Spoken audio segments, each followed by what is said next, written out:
Okay, let's get into it. Today, we are doing a deep dive into just a single but incredibly intense stack of source material. We're looking at the anatomy of a thriller, Cry of the Hunter. Yeah, it's more than just the thriller itself, which is, I mean, it's gripping enough on its own. We're also pairing that narrative with the life of the author Harry Patterson, who most people know as Jack Higgins. Right. And the connection the sources draw between Patterson's own life and the world he's creating here is, well, it's frankly astonishing. Our mission today is really to trace the impossible choices and the just devastating moral cost for our main character, Martin Fallon. He's a former Irish Republican Army leader, and he is convinced he's escaped the violence for good. But then he gets dragged, I mean, violently dragged, back into the fight he thought he had left behind. It's a tragic study of really self-destruction that's kind of masked as duty. And the hook here for you as you get into this is watching well, the inevitable train wreck of a man trying to outrun his own legendary past. The story doesn't ease you in at all. It just drops you straight into Martin Fallon's remote, self-imposed exile. Yeah, and he's just leaning on alcohol, trying to manage this void that's consuming him. It's a study in deliberate decay. I mean, that's the only way to put it. The sources paint this really vivid, desolate picture. He's totally isolated in his cottage. He's struggling to even know what day of the week it is. He's drinking whiskey just to get to that point of nausea that was followed by a pleasant glow. He's just trying to fill the emptiness. That phrase from the source, deliberately rotting away, it just perfectly captures his whole state of being. He's still dressed from the night before, trying to source words onto a page to pay the bills, but he's spiritually just completely stalled. And when he finally gets himself to a mirror, the physical toll is just so obvious. His eyes are described as dark, somber, too deeply set in their sockets. I mean, this is not a man who's resting. This is a man who is actively trying to disappear from the world. And that scar, the physical marker that defines him, this ugly, puckered scar that slants across his right cheek, it's absolutely central to his identity, isn't it? Totally. It lifts the corner of his mouth and it permanently sets his face into this oddly bitter and sardonic expression. It's a constant, painful reminder of the life he tried to quit. It's not just a wound, it's a map of his past trauma right there on his face. Exactly. The scar is the narrative telling us that you can't escape your history. He's trying to convince himself that he's happy, with his 4 strong walls and a roof. But it's so clear that this isolation is just a very fragile dam. And he's fighting this psychological darkness, this terrible weightless pressure that was terrifying in its relentless force. It's the silence, the lack of action that's actually crushing him. And of course, that dam is about to burst. That darkness literally arrives on his doorstep in the form of a car, splashing through the rain, bringing O'Hara and Doolin. A delegation from the organization. And they know exactly how unhappy he really is. They are not there to ask. They're there to commandeer his conscience. They know all the pressure points for a man like Fallon. Which brings us right into our first section, where the full weight of Fallon's legend just crashes down on his supposed sanctuary. It's what forces this reluctant killer back into the game. The delegation, O'Hara and Doolin, they immediately confirm what we suspect. Fallon isn't just some operative, he's a historical figure. The sources detail his whole history. He joined the IRA at 17, rose to become the leader in Ulster by 22. He's 40 years old now, and a staggering 9 of those years were spent in prison. A living legend, like you said. Yeah. He escaped from Dartmoor prison 5 years ago, and he was hunted like an animal for 3 weeks before he got to safety. His importance, his history, it's so immense that when he told headquarters he was simply through, they couldn't just have him killed. Yeah. And that right there is the key piece of organizational logic O'Hara reveals. It says so much about the group's own fragility, doesn't it? They can't risk it. They can't court-martial and shoot the greatest living hero you've got. Right, because that would cause the rot to set in among the younger recruits. Exactly. So they exile him. They basically hope he might even drink himself into the grave. And Fallon, he understands this power dynamic perfectly. He knows he's untouchable, but only as long as he stays out of the fight. And his disillusionment is just absolute. He tells them with this brutal honesty that he was right in his mind for the first time in his life the day he quit. He completely dismisses that romantic martyr narrative they all rely on. Yeah, he says that if he'd been killed earlier, it would have been even better for the cause politically. He wants nothing to do with any of it. But O'Hara is described as an old spider. He's patient, he's manipulative, he's not there to debate martyrdom. He has a mission. And that mission is Patrick Rogan. He's the current organization chief in Ulster, and he's made a huge mistake. He shot a policeman, what the sources call a peeler. For listeners who might not know, peeler is an old, sometimes derogatory Irish slang term for a police officer. Right. And Rogan is being held at Castlemore, and the situation is critical because he's threatening to talk. He smuggled out a message saying he'll tell them everything they want to know about the organization in Ulster if they promise to go easy on him. So O'Hara is just chillingly blunt about it. Rogan is not to be trusted, and his trial could be the end of the organization in Ulster. The stakes are existential for the cause, but Fallon, he still holds the line. He says he wouldn't raise a finger. He's trying to cling to this detached, almost legalistic morality. He says Rogan knew what he was doing. Now he can take the consequences. It's his last stand for his own sanity. But O'Hara, he's already mapped out Fallon's soul. And this is where the narrative just uses the ultimate emotional lever. It's devastating. This source notes O'Hara's chilling self-assurance. He knows what he's doing. He has one final, absolutely crushing card left to play. He had Maureen Rogan, Patrick's mother, brought to the cottage.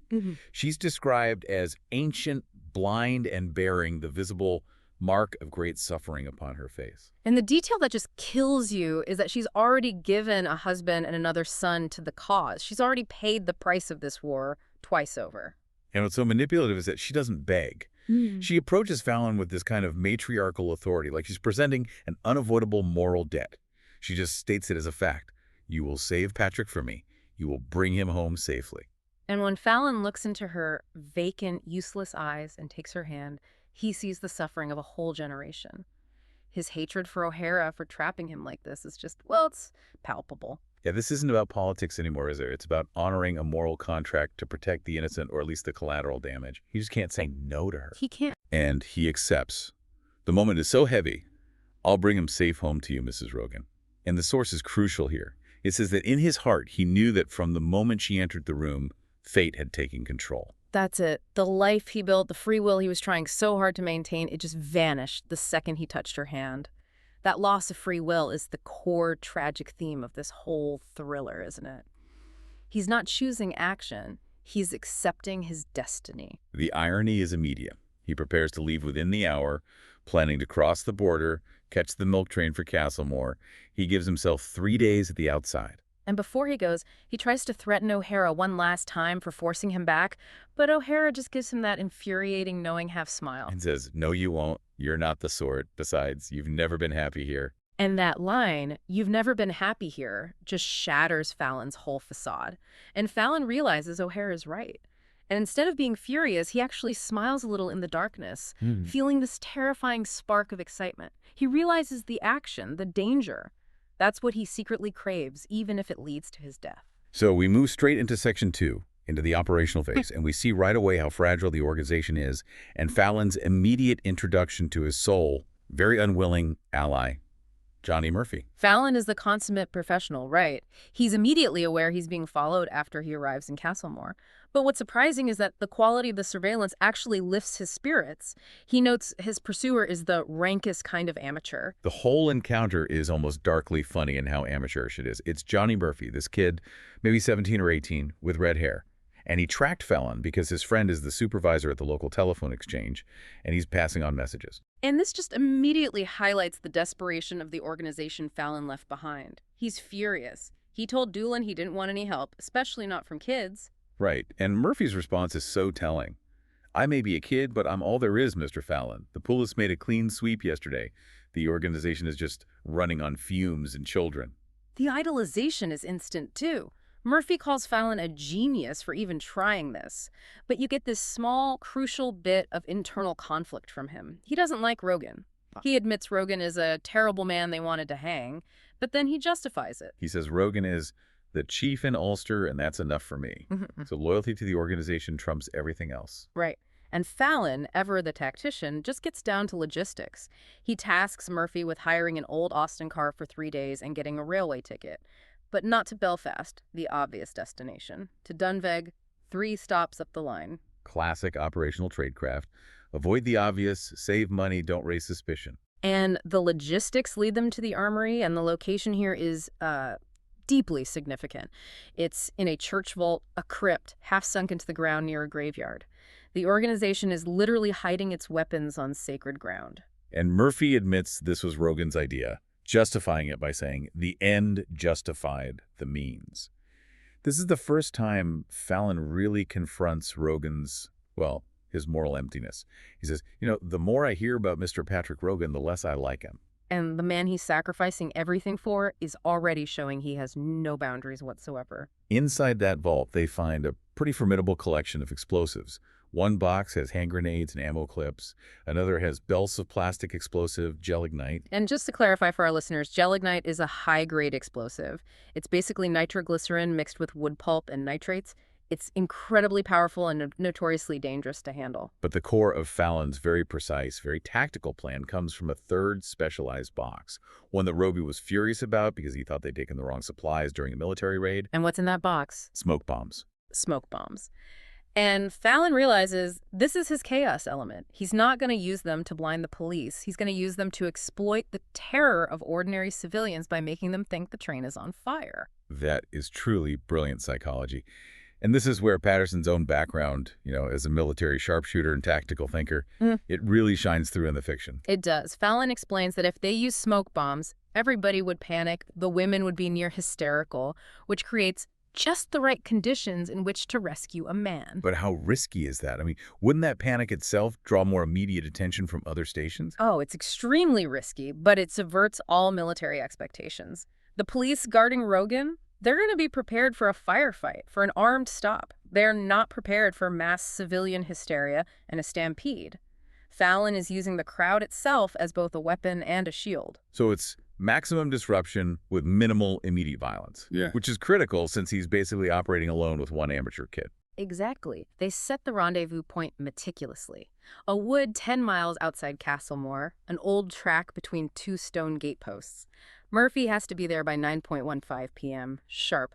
Fallon's plan is all surgical timing and psychological disruption, not the sloppy brutality Rogan would prefer. And you get this sense of Fallon's fatalism while he's waiting in that cold, dreary vault. His mind drifts to Anne Murray, the girl he knows he's about to see, the girl who represents the life he destroyed. Which brings us perfectly to Section 3, complications, conflict, and cost. Because before this extraction even begins, Fallon makes a very dangerous and deeply personal stop. He decides to visit Professor Murray, his former teacher and shelterer, the man who gave him cover in his previous life. But he finds the old Georgian house is desolate, overgrown. The professor died just a few weeks ago. And instead, he meets the daughter, Anne Murray. She's a nurse, she'd been working in London, and she only just came back to sell the family estate. This meeting is just packed with significance, isn't it? She recognizes him instantly, not by his face, because he shaved off his beard, but by a scar. She remembers her father stitching it up 10 years earlier because Fallon, the fugitive, couldn't go to a doctor. The scar again. It's always the scar. It's the moment the past just breaches the present. But the tension just skyrockets because of the devastating irony Anne reveals. Her father's other successful student from Queen's University, a man named Philip Stewart, is now the county inspector in the area, the very man leading the hunt for Rogan. Anne says her father used to say that in Fallon, the IRA leader, and Stewart, the police inspector, he saw the whole history of Ireland. Two brilliant minds dedicated to totally opposite, mutually destructive goals. It's a tragic symmetry. She immediately challenges Fallon, asking, "What have you come for, Martin Fallon? Are you back at the old game?" She's not just asking about the mission, she's questioning his deep-seated impulse for self-destruction. Fallon tries to defend himself by bringing up Maureen Rogan's suffering, but the facade is cracking. He eventually admits, I don't think it was entirely for Ireland that he lived the life he did. He recognizes the thrill of the fight was always part of it. And then the police proximity becomes a real, immediate, terrifying threat. Stewart himself arrives unexpectedly to talk to Anne about selling the house. So Fallon, the legendary fugitive, has to hide in Anne's bedroom. His shoes are off while he sleeps. Her coat is drying nearby. It's this intensely vulnerable, intimate position that forces them together under lethal pressure. And it forces a very dangerous conversation, which confirms Rogan's true, poisonous nature. Anne tells Fallon that Stewart mentioned Rogan was being moved to Belfast soon and called him a cold-blooded murderer who deserves to hang. So Fallon is already wrestling with the fact that he may have condemned himself for a cause and for a man he just doesn't believe in anymore. But despite all that tension, the plan has to go forward. Fallon boards the train. Rogan and his 4 detectives are in a reserved compartment right next to the guard's van. But then the unexpected snag happens. The one moment of human failure. Fallon is recognized by a detective in the corridor, the one he later bitterly reflects he dumped in the toilet earlier. And the detective shouts out the one name Fallon cannot afford to hear. Fallon. Martin Fallon. In that split second, Fallon reacts with that brutal, professional violence. It's not clumsy, it's surgical. A knee to the groin, a fist to the stomach, a blow to the back of the neck, and he drags him into the toilet compartment. Sudden, silent, and decisive. And he just proceeds. He plants the smoke bombs in the luggage racks, strategically placing them to guarantee the panic spreads fast. When a woman screams the word he was waiting for, "Fire! Fire!" he pulls the communication cord. As the train slows violently, Fallon gets onto the running board, holding the roof edge to watch Rogan's compartment. He sees two detectives run off to investigate, leaving Rogan handcuffed to the third. The detective panics. He unlocks the cuff from the seat, and then, crucially, he cuffs Rogan's wrists together before looking out the window. That's his cue. Fallon drops down onto the track, confronts the detective, drags him off the train. He grabs the handcuff keys and yells at Rogan, who is just kind of halfway out the window, already complaining. Wait a minute. After all of that, after the moral agony, after Maureen Rogan, after nearly getting shot himself, what is the very first thing Rogan says to the man who just risked everything for him? Rogan's first words are, "I was looking for my bloody shoes. The bastards took them off." It's just an immediate, shocking testament to his selfish smallness, a complete lack of gratitude. Fallon is instantly disgusted. "To hell with your shoes," he snarls, and he just shoves Rogan forward, forcing him to run barefoot. The disgust is immediate and profound. They speed away in Murphy's Austin. And when Rogan finally gets the cuffs off, he just laughs this harsh laugh and says, "I've fooled them. I've shown them they can't push Pat Rogan around and get away with it." It's all about him. No mention of the cause, no mention of his mother. None. And Fallon's final judgment on the man he just risked all for is swift. There was something unpleasant about the man. He decided that the sooner they parted company, the better he would like it. The cost of this moral duty is already feeling way too high. He knows he's just rescued a monster. This overwhelming disillusionment brings us straight into Section 4, where the moral stakes just get exponentially higher. Fallon finds out that saving Rogan didn't just put him back in danger, it made him an accessory to a crime he didn't even commit. The consequences are immediate. The police broadcast on the radio, and they are focusing heavily on Fallon. He was recognized. They have a full description, the scar, the beard. Rogan is barely even mentioned. Fallon is the primary target now. But the real shock comes later when Stewart confronts him. Fallon is charged as an accessory to murder because Rogan, before his arrest, had planted a booby trap that killed someone. So Fallon's return to the fight means he's now on the hook for a murder he had nothing to do with. He sacrificed his life for a man who was already rotten to the core. And we see Fallon's conscience really surface at the safe house. Remember the armory, the church vault, a small, shriveled old priest just looking after the grounds. He discovers the crates of explosives in the crypt. And the priest is not afraid. He is morally outraged. He calls them gunmen, murderers for using God's house as an arsenal. Rogan, true to form, tries to silence him brutally. He snarls, "Not so fast. You aren't going anywhere." This is a crucial, defining moment for Fallon. He realizes that if he lets Rogan kill this priest, he crosses a line he can never come back from.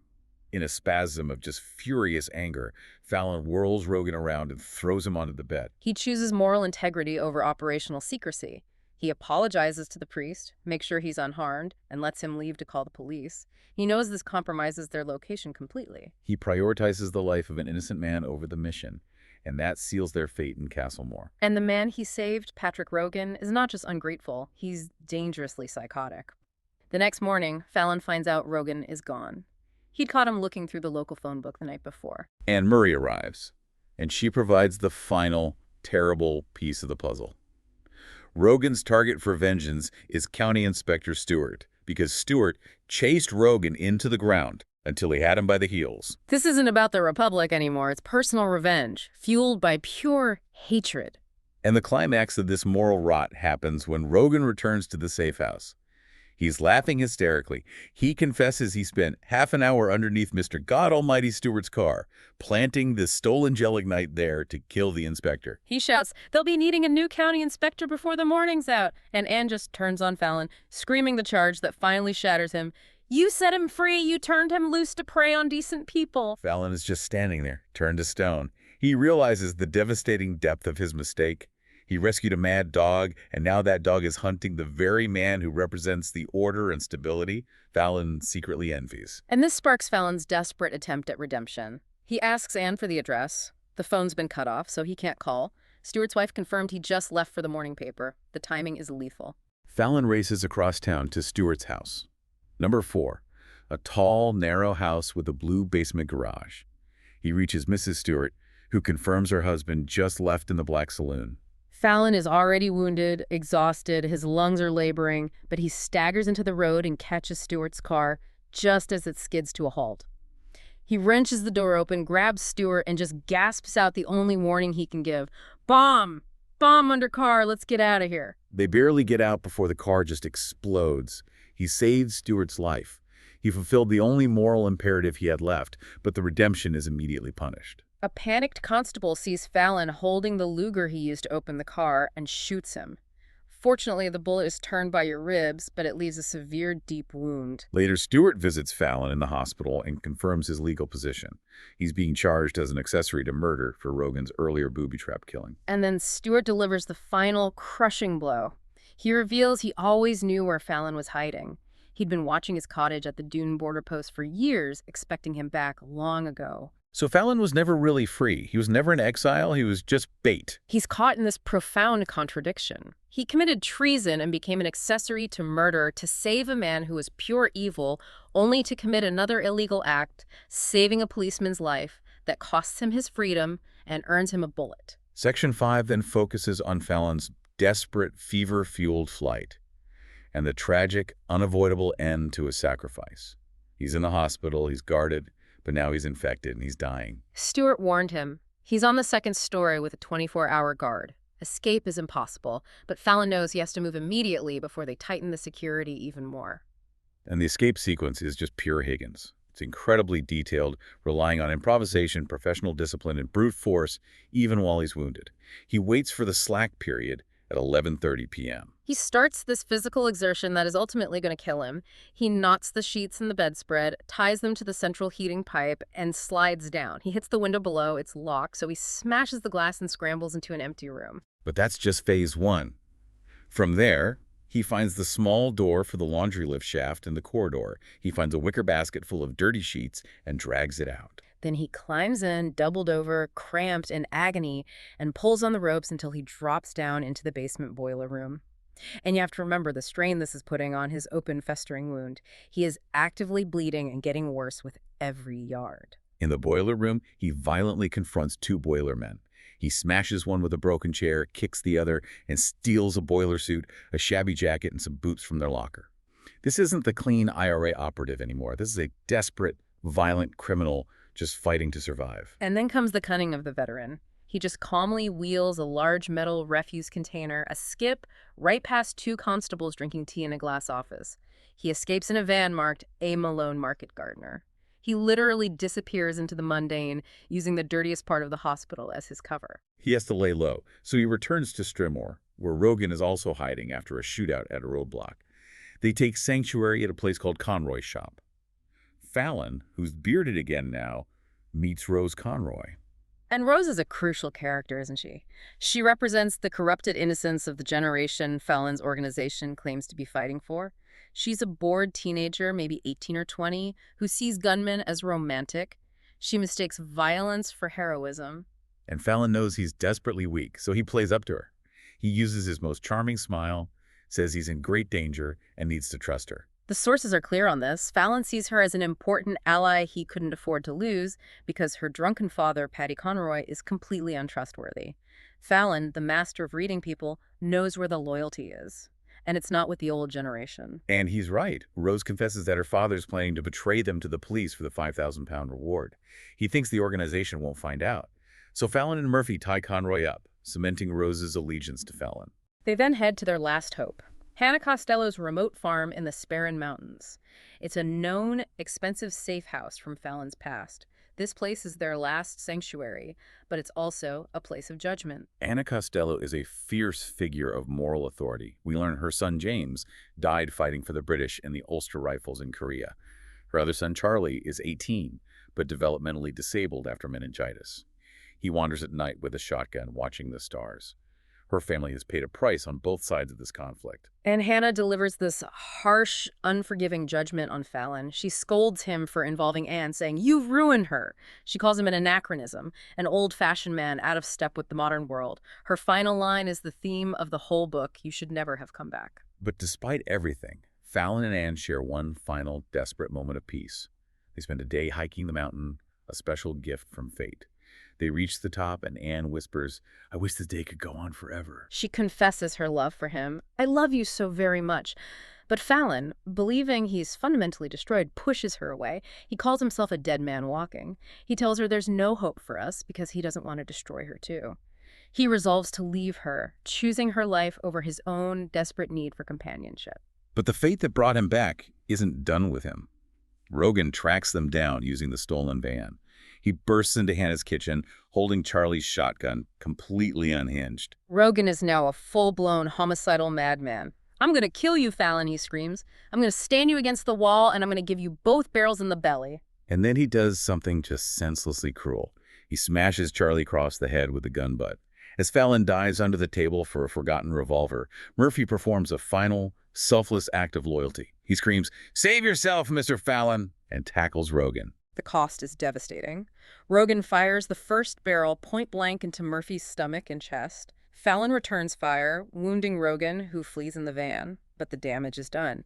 The one genuinely loyal person in the entire organization, this young boy who idolized Fallon, pays the ultimate price. Murphy dies in Fallon's arms, managing a tired grin and a final, heartbreaking salute. "Up the Republic, Mr. Fallon." Fallon has to bury the body quickly with Charlie's help before morning. It's an act of brutal necessity that just completely breaks him. And as Fallon limps away, he pauses, clutching a fence for support as a terrible burning pain coursed through his entire body. He knows what it is. The initial bullet wound is severely infected. The poison is steadily creeping through his entire body. He knows his time is up.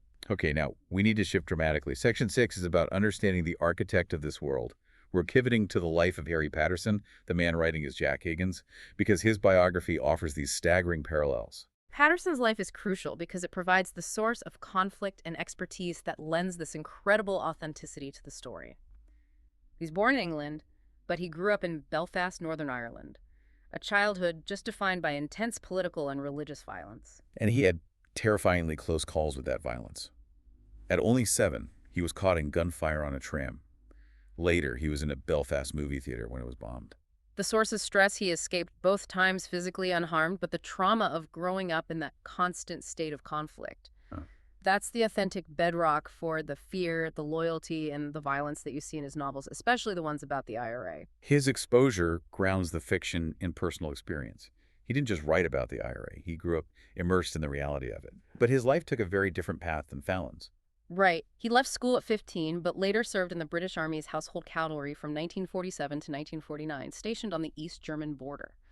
And think about that contradiction. A child traumatized by Irish conflict who then serves in the British military, guarding one of the world's most dangerous ideological borders. That military service provides the rigorous operational grounding we see in Fallon. Patterson had a higher-than-average military IQ and was an expert sharpshooter. That explains the tactical precision in his books. Fallon's cold, calculated analysis, his brutal efficiency, and that brilliant use of smoke bombs to create chaos instead of just brute force. It's not just general military experience, it's specialized expertise. A sharpshooter's discipline is about patience, precision, calculating variables, exactly what Fallon does, and it contrasts so sharply with Rogan's impulsive bloodlust. After his service, he pivoted radically again to academics.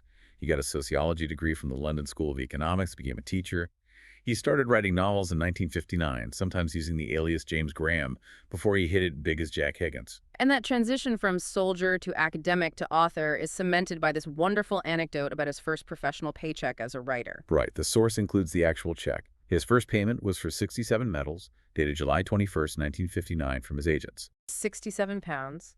And Patterson, the aspiring artist, wanted to frame it as an expensive picture, a monument to his new career. His wife, very practically, persuaded him that they actually needed the money. So he should cash it. He should cash it. And here's the best part. The bank understood the sentiment. They return the canceled check to him, writing that it will make a prettier picture bearing the rubber stampings. That's a great story. It's a perfect summary of the author, isn't it? A man dedicated to the practical craft, but with a deep, sentimental appreciation for the symbolic. Yeah. He later achieved global fame, of course, with The Eagle Has Landed in 1975, and he eventually settled in Jersey in the Channel Islands. And we even get insight into his rather macabre creative process. He often wrote in his favorite restaurant, but he also often looked to graveyards for inspiration. A dark parallel to Fallon hiding among the dead in the church vault. It suggests that for him, the best stories often start where life ends. So Section 7 brings us to the conclusion of Fallon's journey and the synthesis of his tragedy with the author's own conflicting life experience. Fallon's end is just this relentless, desperate fight against a rapidly spreading infection. He's hallucinating, and he's pushing Anne away for her own safety. He insists she get on a train because he can't bear to watch her suffer the consequences of his actions. He has one final, terrible obligation. Vengeance for young Murphy in his own self-preservation. He tracks Rogan down in Straymore at Conroy's shop, where the paranoid man is hiding upstairs. The confrontation is chaotic. Rogan, completely mad, fires first right through a blanket. Fallon, in pain and shock, throws his arm up and fires his Luger, placing a black hole in Rogan's head. Rogan is dead with an expression of utter astonishment on his face. Astonishment that his madness had finally failed him. As he leaves, Rose Conroy, the girl who thought gunmen were romantic, is terrified but still loyal to Fallon. She helps him escape on the noon train, using parcels of China as cover to get him past the police. But Fallon is failing physically. He feels the poison from that first wound steadily creeping through his entire body. He jumps off the moving train, miscalculates the speed, and crashes heavily, opening his wound severely. He loses consciousness for 6 hours. The discipline of the great operative is just giving way to his physical decay. When he finally wakes up in a goods wagon, he's delirious, bleeding, but driven by one single thought. He has to get home to Anne. He commandeers a van after knocking out the driver. He's battling fever, lightheadedness, but he drives desperately toward the border at Dune. He even throws the Luger out the window, a final, definitive rejection of the violence that had defined his life. It's the symbolic end of his life as an operative. And the ultimate dramatic irony happens at the Dune border post. Philip Stewart, the county inspector whose life Fallon saved just days earlier, is standing duty. Stewart sees him, recognizes him, and sees the blood coursing over his chest. This is the moment of profound moral compromise. Stewart, the representative of law and order, looks like a man in a dream. In a final, wordless act of gratitude, he raises the barrier and lets Fallon, an accessory to murder, pass across the border. He sacrifices his entire professional duty for one small moment of human decency. But it's too late for sanctuary. Fallon crashes the van near his cottage. He stumbles toward the light, seeing O'Hara and Doolin, who are there to congratulate him. But then he sees Anne. He collapses into her arms in the rain, filled with the devastating knowledge that his whole life was wasted, wishing he could tell her he loved her before he died. His journey is complete. A man tries to escape violence, is dragged back by moral duty, and is ultimately destroyed by the mad dog he rescued. His final redemption saving Stewart came at the cost of his own life and the life of his young protege, Johnny Murphy. He died free, but broken. So if we pull all the way back, what does this entire tragic arc mean when we connect the fiction back to the author, Harry Patterson? Well, if we connect it to the bigger picture, you see Harry Patterson using fiction to process his own history in a very direct way. Patterson grew up terrified by the violence in Belfast, the victim side of the conflict. But he later served in the British military, the disciplined operative side that was often fighting that very same violence. And he created Martin Fallon, a man rooted in the Irish conflict, incredibly effective as a soldier, a sharpshooter, a master operative, but ultimately disillusioned and destroyed by the endless, meaningless cycle of killing. Fallon is the perfect synthesis of Patterson's own contradictory experiences. The provocative thought here is this. Was Patterson trying to reconcile these two opposing halves of his own life, the trauma of the civilian victim and the ruthless discipline of the soldier, by creating a morally complex character like Fallon? Fallon uses military expertise to fight a war he no longer believes in, and ultimately chooses a solitary, costly redemption over the political cause. The novel becomes this deep exploration of the impossibility of escaping the violent history that shapes you, a brilliant tragedy forged from the author's own complex relationship with conflict. And that profound complexity is what stays with you long after you finish. It's that moment where Stewart, the representative of the law, looks at Fallon, the representative of chaos, sees only the man who saved his life, and just lets fate take its course. That moment of shared human compromise, defying all institutional loyalty, is perhaps the one true victory in the entire story.